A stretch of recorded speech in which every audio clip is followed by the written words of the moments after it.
Ayana Elizabeth Johnson. I was 16 years old when I first heard her name.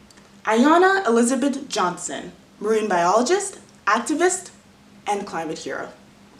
Now my first thought was about the number of syllables in her name, 9. Like Ayana Elizabeth Johnson. I spent a good minute trying to make it rhyme.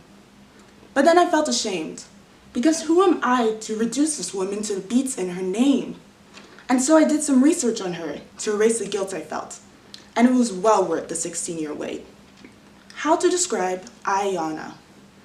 Professor or fervid scholar, dedicated her study to a dedication of studies, and left a legacy for me and you. Ocean policy, ocean conservation, she's done it all and more. Ayana Elizabeth Johnson, she's broken down the doors. For me, a black girl in love with the ocean, who's ever so tired of the sentiment that water ain't for Africans. Those doors she's been busting down since the 80s inspired a whole new generation of ladies. From her work in the Caribbean to teaching the world how to save a planet, Ayana Elizabeth Johnson needs no introduction on how to handle it. I say Ayana Elizabeth Johnson, TED Talker, scholar, and professor of professors, changing the world bit by bit and bringing attention to the climate of our earth and the climate of our oceans. The state of our world is her scholarly devotion.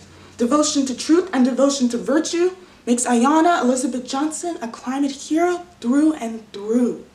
In the end, her name needs no rhyme. 9 syllables, no more or less, and it's one of a kind. Thank you.